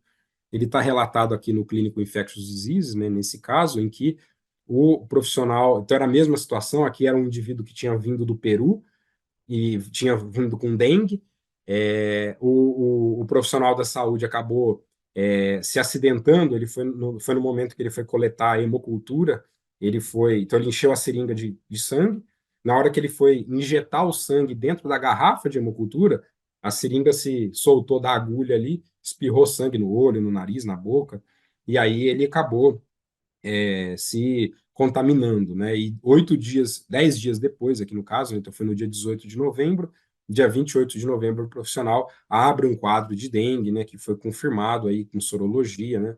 Teve IgM positivo, depois IgG, então mostrando que esse tipo de transmissão ele também pode acontecer, embora raro, mas é importante que nós, controladores de infecção, né, saibamos que essa possibilidade existe, né? Se tiver alguma situação nesse contexto, é importante que a gente fique atento. Embora não tenha nenhuma profilaxia, nenhuma prevenção, é mais no sentido da gente identificar e fazer a devida notificação do ocorrido. Um outro contexto que se relaciona aos hospitais, com a dengue intra-hospitalar, ela se dá nos centros transplantadores. Por quê? Porque a dengue ela pode ser transmitida através do órgão que se transplanta. Então, aqui eu trouxe essa publicação, existem outras, né, mas essa é um estudo que está bem documentado, é um trabalho colombiano, que está no BGID, mostrando 4 casos de pacientes que adquiriram dengue após o transplante. Então, o doador estava com dengue, não foi detectado com dengue, né, no momento da doação, foi doado o órgão e aí foi só descoberta a partir do momento que os receptores, né, manifestaram a dengue e foram diagnosticados com dengue. Inclusive, aqui esse paciente 1 e 2 que ele mostra aqui, foi o mesmo doador. Um doador que teve uma morte cerebral por uma hemorragia intracraniana, provavelmente secundária ao quadro de dengue, não tinha esse diagnóstico da dengue, e aí acabou sendo transplantado né, um recebeu o fígado, o outro recebeu o coração. E os dois acabaram desenvolvendo dengue nos primeiros dias. Né? Então, essa é uma situação que a gente tem que ficar atento. Né? Aqui em Botucatu, a gente já teve um caso de transmissão em transplante renal. Né? Um paciente que recebeu o rim com a dengue, né? E ele acabou tendo um quadro bastante grave. Né? O paciente sobreviveu, mas ele acabou perdendo o enxerto. Então, esse é um ponto que a gente tem que considerar. O pessoal da ABTO, né, os infectologistas da ABTO, eles, né, publicaram essa recomendação bem recente, saiu agora no dia 21 de março, né, que o Daniel comandou isso, né, para a gente poder fazer uma triagem tanto de doadores quanto de receptores nos centros que são transplantadores. Né? Então, lembrando que nesse contexto que a gente está, né, não basta apenas, né, a gente entendendo que na dengue a gente tem muitos indivíduos que são assintomáticos, a gente precisa ter um rastreio ativo, né, tanto de doador quanto de receptor, para que a gente possa ter um melhor manejo. Né? Então, para quem tiver interesse, depois é só consultar esse documento, eu não vou explicar ele todo aqui, porque acho que não vem ao caso nesse instante. E para a gente poder finalizar a nossa conversa, o que a CCH, então, pode fazer nesse contexto da dengue? Né? Quais são as reflexões diante de tudo isso que eu expus para vocês? Então, certamente, a CCH precisa estar presente na elaboração dos fluxos dos pacientes, tanto dentro dos hospitais quanto nos pronto-socorros, entendendo que essa situação da superlotação ela é iminente em muitos locais, e aí é preciso que a CCH se envolva nesse processo para poder, obviamente, tentar minimizar, né, as grandes falhas, porque é nesse momento que a gente vai ver as grandes quebras de barreira, né, as precauções sendo desrespeitadas, né, os pacientes sendo colocados todos juntos, e aí é nesse instante que a CCH precisa estar presente para poder, obviamente, colocar o seu posicionamento, né, e a necessidade da gente manter o respeito dessas regras todas que a gente já trabalha. Nesse momento, né, intensificar a vigilância de IRAS é bastante importante justamente porque a gente vai estar trabalhando num cenário de mais dificuldade, né, de superlotação, de understaff, então intensificar a vigilância das IRAS, né, circulação de multiresistentes, principalmente nesses ambientes de superlotação e de subdimensionamento. Intensificar campanhas de higienização da mão e as medidas de precaução, porque é nesses momentos também que a gente acaba vendo as maiores falhas, as maiores quebras, né? Como a gente viu muito na Covid, muitas vezes contratação de profissionais pouco experientes ou que não têm, por exemplo, habilidade dentro dos hospitais para manejo dos pacientes, então a gente acaba tendo muita quebra, então, de barreira, né? Quebra de todas essas medidas, então a gente precisa que essas campanhas, né, que a CCH vá adiante em relação a isso, né? A questão do rastreio dos criadouros de Aedes dentro do ambiente hospitalar, isso é bastante importante. Quando eu digo dentro, ou seja, não só dentro do prédio, mas no seu entorno, ou seja, em todo aquilo que envolve o hospital, né, em toda a sua construção externa também, isso é bastante importante, que a CCH, quer dizer, tenha uma atenção para isso, quer dizer, acione dentro do hospital, né, quem deva estar olhando, quem deva estar procurando, né, e, obviamente, trabalhar com essas questões das medidas de controle de vetores, né, que a Priscila já discutiu muito bem para nós aí. Coloquei aqui essa questão, estávamos conversando logo no comecinho, né, a responsabilidade da vigilância epidemiológica das infecções comunitárias para a CCH. Eu acho que isso é uma questão que precisa ser discutida, quer dizer, num momento como esse, né, se você desvia toda a sua atenção para notificar os casos da dengue, né, nos hospitais que não têm núcleo de vigilância, você acaba fazendo com que a gente não consiga fazer todas essas outras atividades. Então, acho que esse é um ponto que precisa ser discutido, e acho que em todas as instâncias, né, inclusive até no sentido da gente estabelecer, né, reformular, vamos dizer assim, a nossa portaria 2616, para que a gente possa ter um melhor manejo, né, e a gente focar naquilo que o controlador de infecção, né, precisa realmente trabalhar, que é o controle das ilhas e dos multiresistentes.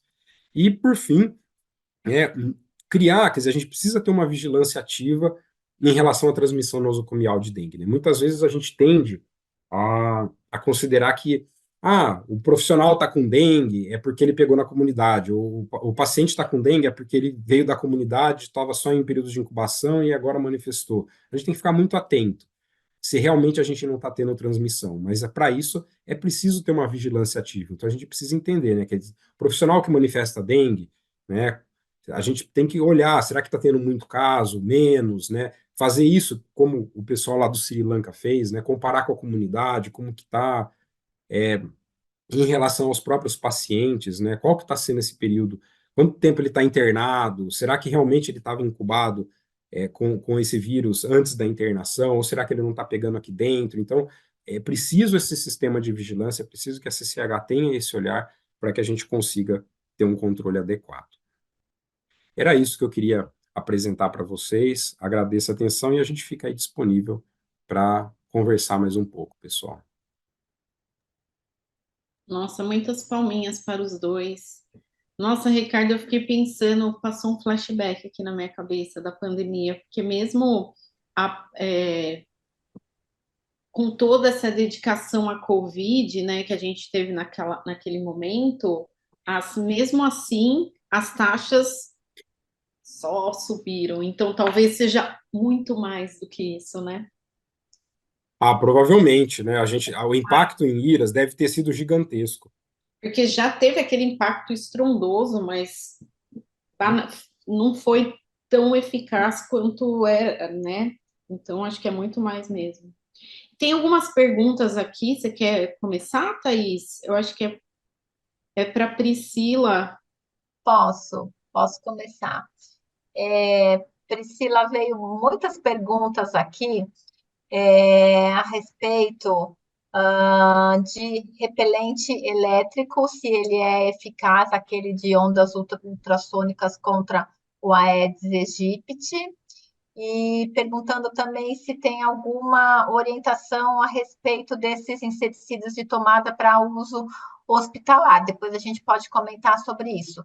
E eu queria perguntar para você que, assim, em hospital a gente só pode usar o inseticida, o piretroide, a gente não pode usar organofosforado. E você comentou que já tem resistência do Aedes a organofosforado. Tem resistência do Aedes também a piretroide? Isso é conhecido? Não cheguei a ver nenhum trabalho na literatura sobre isso, porque nos fumacês eles usam mais os organofosforados, mas talvez tenha, não tenha sido documentado, eu não procurei. Depois eu posso até ficar devendo isso e dar uma procurada. Tá. Sobre o uso que assim, inseticida, como os organofosforados, os piretroides, eles vão visar aí matar os insetos adultos. Os repelentes, na verdade, eles não matam os insetos, tá? Eles não matam os mosquitos, eles repelem, eles afastam. Então, qual é o grande erro na utilização do repelente? A pessoa coloca o repelente no quarto, um quarto coletivo do hospital ou dentro da sua casa e fecha a porta. E aí o mosquito não tem por onde sair. Então, ele fica lá preso. Então, quando você vai fazer o uso do repelente, você tem que deixar a porta aberta ou a janela aberta para que o mosquito saia, para que ele seja repelido pelo repelente, e depois sim você fecha a porta, tá? Na época que eu trabalhava no hospital, eu fiz uma consulta à Anvisa e eles não colocaram, à época, não há uma legislação sobre isso, até aquele momento não havia, não sei se há agora recentemente, nenhuma legislação que orientasse. O que eles orientaram é que realmente não havia casos na literatura de alergia ou de tosse ou de qualquer outra efeito colateral do uso de repelentes elétricos. Então, que se o ponto de liberação do produto estivesse a pelo menos 2 metros de distância da cabeça do paciente, que poderia ser utilizado. E para ter atenção também que esses produtos, eles têm sempre uma área de cobertura. Então, se você tem um quarto muito grande, com um único aparelho, você não consegue ter uma repelência adequada. Às vezes, você vai ter que fazer uso de 2 ou 3 aparelhos. Uma outra coisa que é bastante importante é sempre observar se o produto que você está usando tem registro na Anvisa. Porque muitas das coisas que são oferecidas hoje não têm o registro na Anvisa. E o repelente ultrassônico que perguntaram é um deles. Então, ele tem uma repelência, só que ela é muito perene, é por um curtíssimo período, e depois o animal, ele se acostuma com aquele som e ele volta, já perde aquele efeito repelente. Então, o efeito repelente tem uma duração muito curta e não é um produto que tem registro na Anvisa. Então, se ele não tem registro, já é uma red flag aí para você não adquirir esse produto, porque realmente eles que têm essa função de verificar a eficácia desses produtos. Eu também penso assim, depois até queria ouvir a opinião do Ricardo e da Renata, porque a gente não tem essa legislação realmente falando se pode ou se não pode esse repelente de tomada. E como a Priscila falou, talvez ele não faça nenhum mal para o paciente, né? Porque não é descrito tantas reações alérgicas aí como é o nosso temor, mas ele também não tem registro na Anvisa. E aí, o que vocês orientam? Olha, enquanto a Priscila falava e teve essa pergunta, eu lembrei uma situação engraçada que aconteceu comigo, que a enfermeira falou assim para mim, eu falei, olha, estava uma criança com Covid e estava todos os leitos ocupados, eu estava gerando aerosol. Eu falei, olha, então vamos seguir aquele nosso fluxo, né? Deixar a janela aberta. Ela falou, e agora com janela aberta, dengue? Então, o que que eu faço agora, né? Tem que escolher. E a gente vivencia isso, né? Porque é muito caro telar os serviços de saúde, né? Eu não conheço, o meu serviço de saúde, o HC também não era. Imagina telar tudo aquilo. Então, seria bastante interessante. Talvez, Thaís, a gente, como a PECI, podia fazer essa pergunta lá para a Eu, Anvisa. Eu queria saber se você permite no cílio que coloque o de tomada. É permitido no cílio se o paciente quiser trazer, ou mesmo vocês, como controle de infecção hospitalar, permitem que se coloque esse aparelho de tomada? Confesso que nunca chegou a nós esse questionamento. Nunca chegou, mas acho que é bom a gente nos prepararmos, né? Ou fazem isso e a gente não está Não sabendo. fica sabendo, né? Exato. No HC já chegou para a gente perguntando se podia trazer, que o paciente queria trazer. A gente não deixou, mas assim, a Mas gente não é o estava de todo nessa mal. época de epidemia. Mas pensando assim, né, é uma medida mais talvez para o paciente não ser picado. Então, queria aqui aproveitar para discutir. Ricardo, chegou essa demanda para vocês? Oi, Thaís. Chegou sim, aqui a gente já teve essa demanda várias vezes já, de paciente questionar, a enfermagem às vezes perguntar, será que não tem como colocar tudo? A gente também sempre teve um pouco de reticência, né? Porque como tem essa recomendação que a Priscila colocou, né? Que assim, você teria que ter esse distanciamento, né, da cabeça do paciente, né, maior que 2 metros, tal. Pelo menos aqui para nós, né? Muitas vezes os leitos eles são móveis, né? A gente às vezes não consegue garantir, né? Você fala assim, tá, a princípio você deixa 2 metros, mas o paciente às vezes não obedece, muda a cama de lugar. A gente tem esse tipo de coisa dentro do hospital. Então, a princípio, assim, a gente não tinha deixado, mas nesse contexto de epidemia, eu sou totalmente favorável. Eu acho que quanto mais medidas a gente tiver de proteção, melhor. Eu não acho que ela deveria ser a única, mas eu acho que ela é uma proteção adicional que pode contribuir.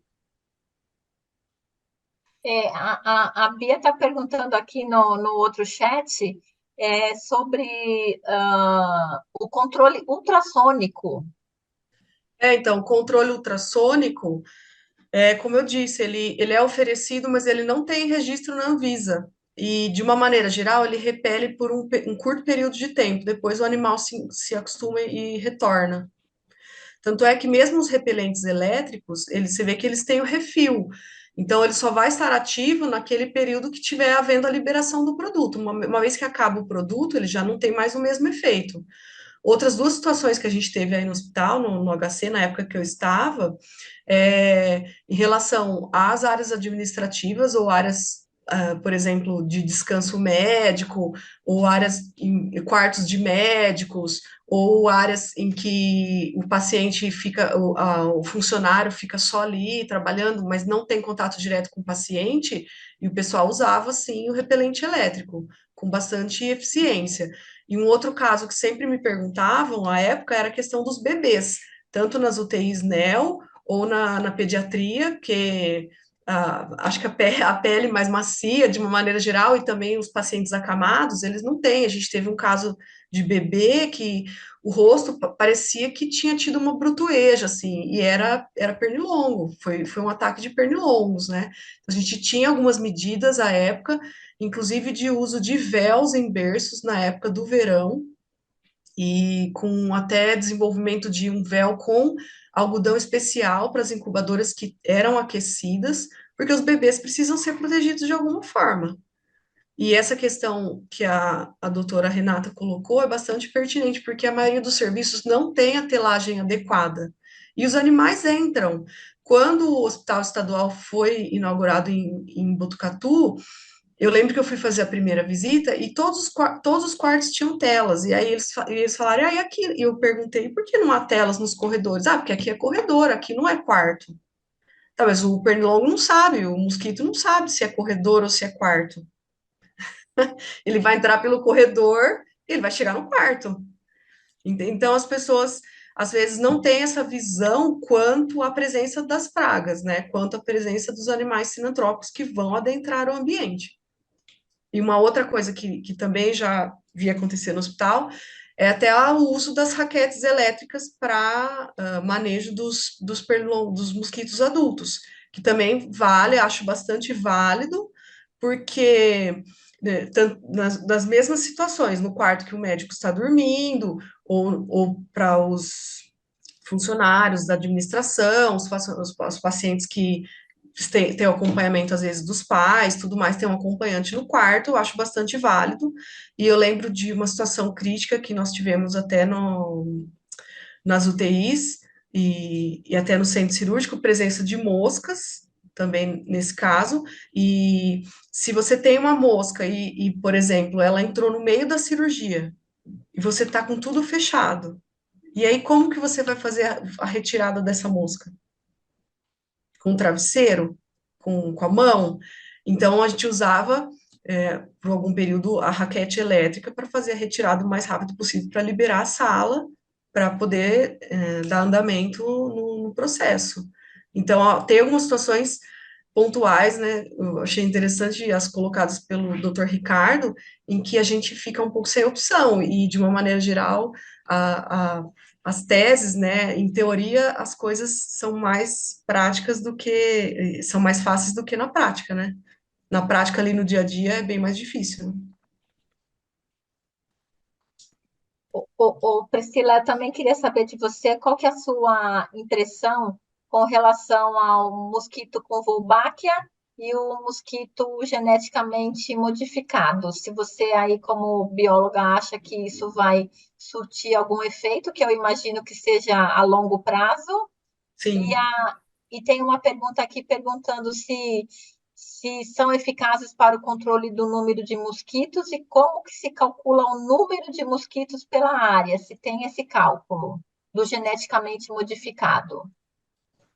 O genética, ele, na verdade, os mosquitos geneticamente modificados, eles são uma tecnologia bastante interessante, mas não é uma tecnologia tão barata, não é de tão fácil acesso. Mas hoje tem algumas empresas que já, no Brasil, que fazem, essas dos mosquitos transgênicos, mas não sei se eles já estão utilizando a Wolbachia, para fins comerciais, mas em termos, de manejo da população de mosquitos, é bastante interessante, é uma metodologia bastante promissora. Eles fazem, normalmente, as contagens com base em pequenas, como se fossem criadouros artificiais que eles vão espalhar no ambiente e vão medir a quantidade de larvas. Então, é difícil você fazer um cálculo da população adulta, uma vez que você tem um ambiente urbano, mas aí você vai conseguir calcular pela quantidade de larvas depositadas. Então, eles têm esses cálculos para depois conseguir medir o controle da população, a redução nos índices de reprodução, né? E aí, numa segunda medida, eles vão medir também aí o controle dos casos de dengue. Eu acredito, como entomologista e como pessoa que trabalha com pragas e tudo mais, que um dos caminhos mais eficazes, assim como comparando com a Covid, para controle da dengue, é realmente via vacinal, tá? Porque uma vez que você precisa de ter uma pessoa contaminada para que haja a contaminação de novas pessoas, se você tem a distribuição das vacinas, você vai ter aí uma redução das contaminações muito mais eficaz do que você tentar controlar a população do mosquito. Os mosquitos são muito eficientes e a gente vê pelos números que eles não estão em nada sendo controlados, né? Infelizmente, é uma luta difícil. E com o aquecimento global, cada vez vai piorar mais, né? É o que eu falei, é muito calor, eles estão no ótimo. Eles Para eles estão está ótimo. do jeito que eles querem, né? Do jeito que eles gostam. Sim. Ô, Rê, tem uma pergunta aqui no chat, você não quer fazer para o Ricardo? Sim, Ricardo, a Eliane perguntou se quando ocorre dengue hospitalar, como eu classifico? E se devemos notificar a vigilância, visa a vigilância sanitária, né? Além da vigilância epidemiológica. Na ficha de notificação, não pergunta local provável de aquisição, que também ia ser um chute, né? Eu acho, imagina, local É provável de uma ótima pergunta essa, na aquisição. verdade. Que assim, a gente a princípio, né, nós não temos um local específico para notificar a dengue intra-hospitalar, né? Não tem uma ferramenta. na verdade, a gente começar a detectar, talvez a gente tenha que criar uma, né? Assim como foi no Covid, né? Quando começou o Covid, a gente também não tinha nenhum jeito de notificar. Depois, a própria vigilância falou: olha, vamos começar a ter uma notificação do Covid intra-hospitalar, para a gente ver o que está acontecendo. Então, acho que aqui no caso da dengue, é o mesmo caminho. A gente, a princípio, não vai ter. Então, assim, claro, a gente tem que ter um controle nosso, né? Um controle interno. E eu acho que, assim, se a gente começa a detectar que isso está aumentando, ou seja, que isso está ganhando uma proporção grande, aí eu acho que isso precisa ser passado adiante, precisa ser acionada a sanitária, ou epidemiológica, né, para poder verificar o que, que vai fazer. Será que não tem que ter uma medida maior, né, do que só uma medida interna do hospital? Então, eu acho que esse talvez seja o caminho, né? A gente tem a presença da Geraldine aí, ó, se ela quiser falar. Excelente. Mas, ô, Ricardo, a pergunta é: você joga essa dengue hospitalar no seu banco de dados de IRAS como? Eu jogaria como um item independente, separado. Eu não, Independente. acho que não tem como você classificar ele dentro de outras iras, né? Geraldine, você está aí, a gente abre seu microfone. O Randolfo, por favor. Nossa, ela vai me matar, Geraldine. Pois não? Randolfo, abre o microfone para a doutora Geraldine Madalosso, se ela estiver aí nos participantes, por favor. Para poder até esclarecer a Localizei. gente nessa questão, né? Se. Pronto, já está colocando. Ah, que legal. Geraldine, você só está muda. Você está aí? Você consegue falar?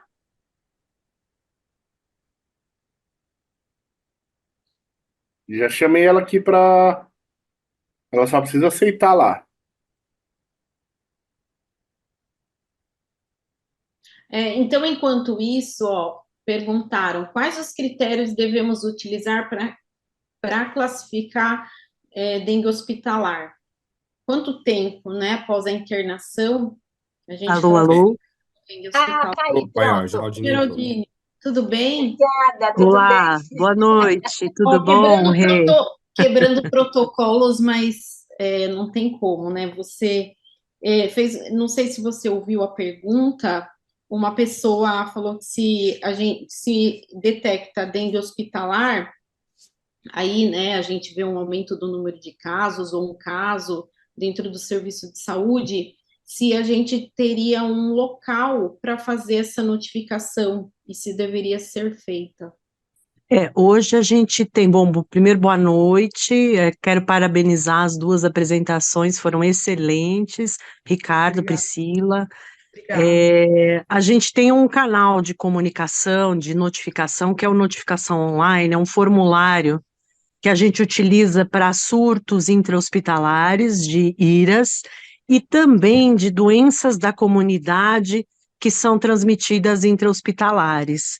Então, esse é o instrumento que a gente utiliza hoje para tanto IRAS intra-hospitalar, surtos, assim como doenças da comunidade com transmissão intra-hospitalar em forma de ocorrência de surto ou mesmo um agravo inusitado. E nesse caso eu classifico, né, a dengue intra-hospitalar, se é que pode ser investigada e transmitida, né, verificar vetor no hospital, aí você pode notificar como no instrumento do Estado de São Paulo, né, que a gente tem no site do CVE, tá? Então, esse seria hoje o que está disponível para notificação, que não deixa de ser um agravo inusitado intra-hospitalar, doença, infecções comunitárias com transmissão intra-hospitalar. Maravilhoso, obrigada. Obrigada. Tem mais pergunta aí no chat, Rê? Vê aí, ó. Ainda aquela pergunta, né, da Camila, quando devemos utilizar, qual o critério que devemos utilizar para classificar como dengue hospitalar? Então, entendo tempo de internação. Essa pergunta da Camila é excelente, porque, na verdade, a gente também não tem isso definido. E não é fácil. A gente, pegando aqui um pouco da experiência da Covid, né? Na Covid, a gente também teve essa dificuldade para poder definir se a transmissão ela era intra-hospitalar ou não,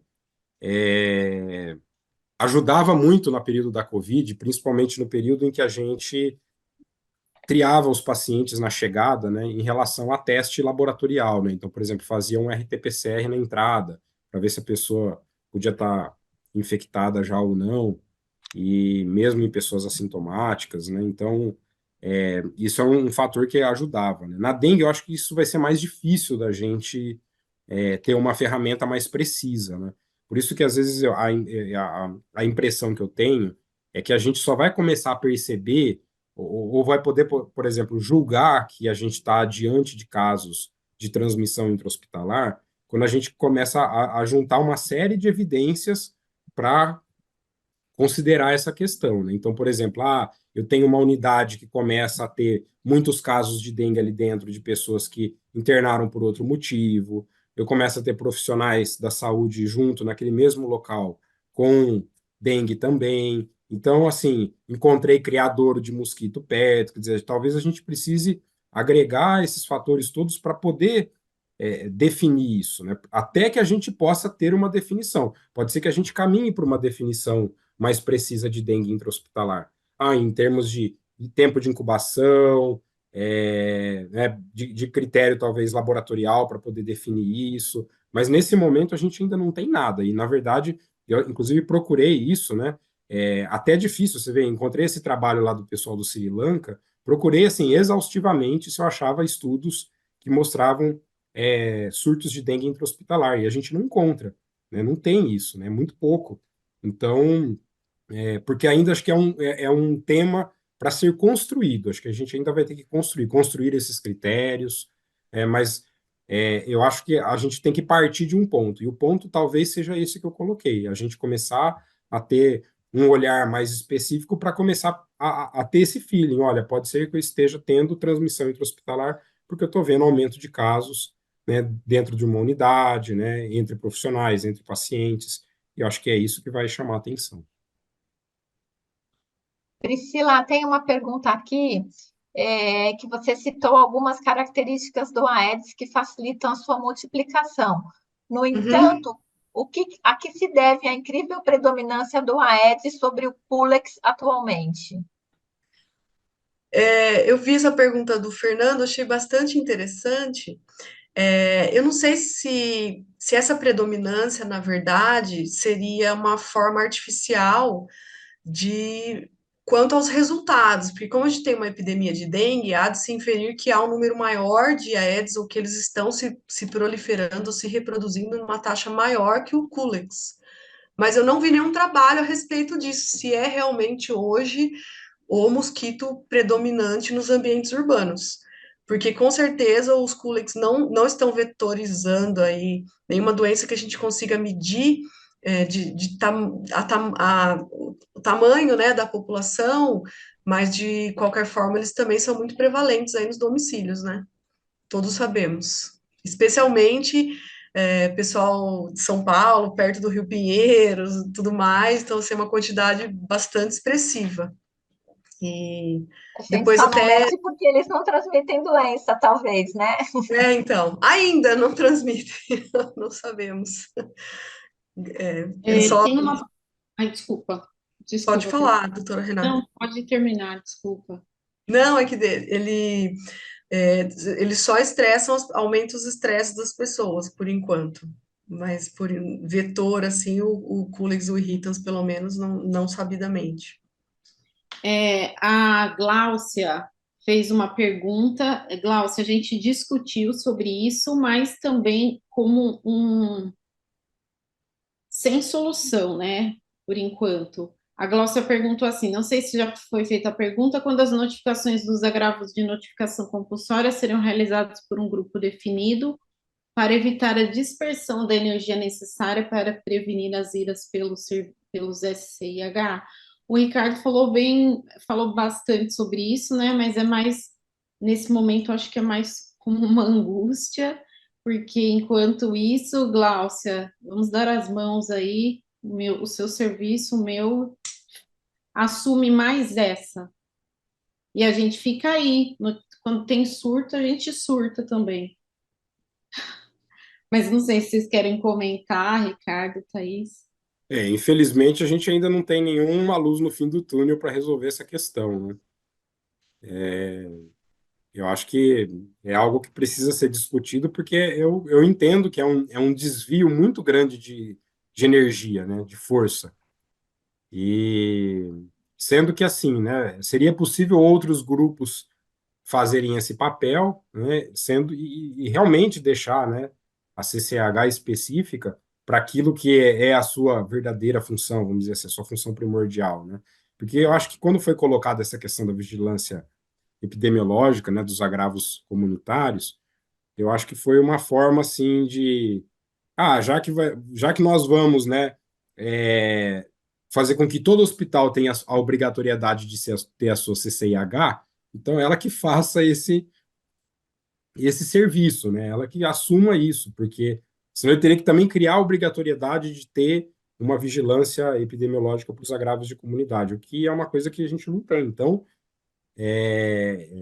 eu acho que foi uma coisa acertada lá, mas eu acho que precisa ser repensada, né? Com certeza precisa ser repensada, né? Eu fico imaginando como é que foi, né, nos hospitais onde é dessa forma, na pandemia da Covid, né? A O pandemia caos da. que não foi. Geraldine está com a mãozinha levantada. Pode falar, Geraldine. Eu acho que esse é um assunto que tem o seu nível governamental, né? Quando o Ricardo fala que a gente teria que ter uma legislação para isso, é o caminho, né? A gente tem hoje uma legislação que traz a RENAVE, que é a Rede Nacional de Vigilância Epidemiológica Hospitalar, mas ela engloba no estado de São Paulo, pouco mais de 70 hospitais, né? E a gente está falando em termos de 800 a 1.000 unidades hospitalares no estado de São Paulo, em que a grande maioria, quem faz a notificação de doenças é a CCH. Então, todos deem as mãos, né, Renata? Porque tem muita gente que é só CCH, que é o ponto focal o ponto focal para fazer a parte de notificação de doenças. Então, acho que tem uma responsabilidade governamental nisso, o Estado, na legislação nacional a gente não tem, mas a gente está trabalhando para fazer uma legislação estadual, que obrigue a ter núcleos hospitalares de vigilância, e também tem o nível local, né? Enquanto a gente não tem a legislação, como foi bem falado na apresentação do Ricardo, a gente tem a questão da organização do serviço, né? Então, ao mesmo tempo que você desloca pessoas para assistência, organiza fluxos na saúde, na assistência, a gente tem que organizar o serviço também para demandar a questão da notificação dos casos, porque para cada um desses casos a gente tem a medida de controle específica, que é o bloqueio local daquele caso, na residência, no trabalho, né? Então, tem uma responsabilidade local também quanto à notificação desses agravos no nível local, mas não eximindo da questão governamental, que seria uma legislação, né, Glaucia? Ajuda muito, com certeza estamos caminhando para isso. Geraldine, assim, caminhando Deixa eu para só o pedir para fim. o Randolfo abrir para a Gláucia. Randolfo, abre o microfone da doutora Gláucia, que ela também quer falar, por favor. Pode falar, Rê. Não, é a melhor notícia, assim, fechou, né? Esse evento fechou com essa notícia maravilhosa da Geraldine, e aí amanhã já vou mandar Spoiler. um WhatsApp para ela. Para quando? Para quando? Para ontem. Glaucia, você quer falar? Porque eu acho que a gente tem mais só um minutinho, não é, Thaís? Não, então deixa. Era mais nesse Não, sentido. Glaucia, pode falar. Pode falar. Depois só tem mais uma pergunta. Pode falar, Glau. Tá. Não, rapidamente, porque eu acho que já foi tão sofrida a questão da Covid em relação à demanda, né, nos serviços de controle de infecção. E, claro, toda uma situação relacionada a paciente, adaptações, mas assim, que agora a gente está correndo atrás do prejuízo, e a dengue, por mais que os hospitais queiram se organizar, e, por exemplo, eu posso falar que a gente está se organizando, ter uma legislação que fala, olha, tem que ter um núcleo que está para isso faz toda a diferença, inclusive para que a gente possa cumprir com o que é competência do serviço e não deixar de fazer a comunicação de suspeito no tempo previsto. Então, acho que assim, essa questão da legislação que fosse estadual ou municipal, nossa, eu tô que nem a Renata falou, eu quero comemorar isso para ontem. Obrigada. Obrigada, Glau. Rê, só tem mais uma pergunta aí, vamos fazer para a gente encerrar, que a Milena está perguntando se existe alguma obrigatoriedade, se ajudaria ou deveríamos pedir para o paciente que está ao lado do paciente com dengue usar repelente, ou o mesmo paciente com dengue usar repelente. Quer responder, Ricardo? Eu acho que assim, é, é uma possibilidade, mas assim, a questão da obrigatoriedade é sempre também uma discussão também importante, né? Você obrigar a pessoa a usar o repelente, né? Não sei se a gente conseguiria ter algo nesse sentido, né? Eu acho que a gente teria que investir mais nesses controles todos que a Priscila comentou, né? De vetores dentro do hospital, que eu acho que eles são mais efetivos do que realmente você falar assim, olha, eu vou. Até porque essa questão assim, vou obrigar o paciente a usar o repelente, né? Mas ele usa o repelente de maneira correta? Será que ele vai passar o repelente de uma maneira eficaz? Porque ele pode ir lá, deu uma borrifadinha lá, passou uma coisa bem, né? Deixou várias áreas do corpo descobertas, tal, que podem, né? E a gente transfere também, Ricardo, a A responsabilidade responsabilidade para o paciente, né, que já está tão fragilizado por justamente. outras questões. Então, Justamente. Então, eu acho que assim, não, acho que esse não seria o caminho. Eu investiria muito realmente no controle do vetor dentro do hospital com as outras medidas, né? Perfeito. Vamos encerrar, então? Randolfo, eu acho que tinha que ter. Eu procurei aqui, mas não tem aquelas palminhas, aí dá uma agonia assim, né? Eu queria ter dancinha, palminha, e não tem, não acho. Mas vamos agradecer, então, gente. Olha, super obrigada, as palestras foram excelentes. Também queria agradecer a participação especial aí da Geraldine e da Gláucia, que vieram contribuir muito aí pro nosso webinar.